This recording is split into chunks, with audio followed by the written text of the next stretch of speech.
isn't just important for runners. Everybody can incorporate or can benefit from incorporating some balance work into their training.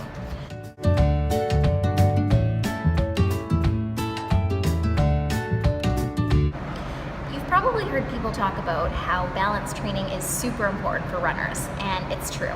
I work with a lot of runners, and by working on single leg work, we can help increase the stability of their hips, their knees, and their ankles, which reduces the risk of getting injured and also just helps them become stronger runners. Oftentimes we tend to be a little bit more dominant on one leg than the other, and by isolating each leg, we give our legs the opportunity to become equally strong.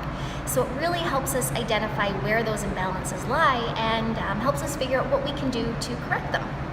But balance training isn't just important for runners. Everybody can incorporate or can benefit from incorporating some balance work into their training.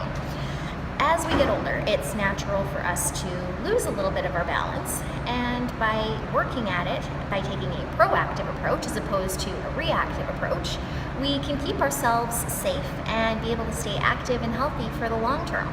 And not only that, a lot of single leg work is really good for your glutes and hamstrings, which a lot of ladies I know like to work on.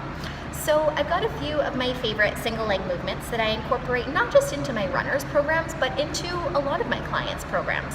So I think there's about 5 exercises that I've got that I will show you in the next little bit. I'll give you a quick rundown on how to do each of them, and I hope you find a way to incorporate them into one or a few of your workouts. So enjoy.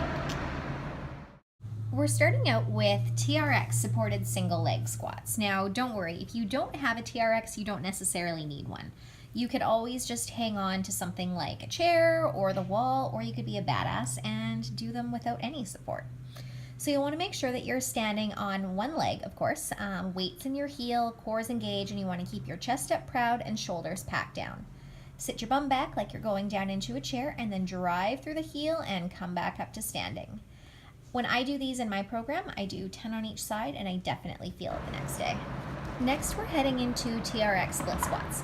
Again, you don't need a TRX for this. You could always just place your back foot on a bench or a step or even on the ground.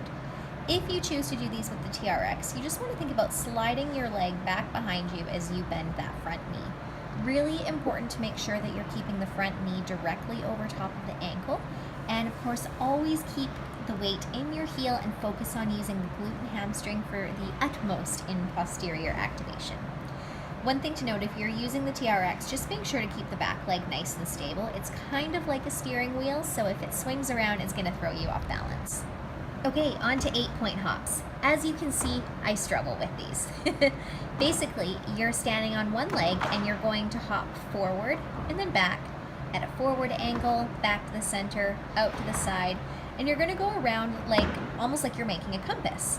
The key here is to not just hop back and forth right away. You really want to take a moment to pause at each location to really work on that stability, because it's pretty easy to just jump from side to side.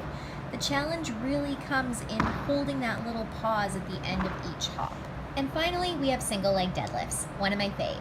Stand on one leg with a soft bend in the knee, and then push your hips back as you tilt the upper body forward. You want to maintain a nice neutral spine, so don't bend at the waist. All of the movement comes from the hips. And then once you're down, press through the heel, use the glutes to press you back up to standing. So there you have it. I know at the start I said 5 exercises. I lied. Apparently I only had 4. But you could throw these into your workout, say 2 to 3 sets of 10 reps on each leg, and you will be well on your way to having a strong and balanced body that'll keep you safe whether you are a runner or not.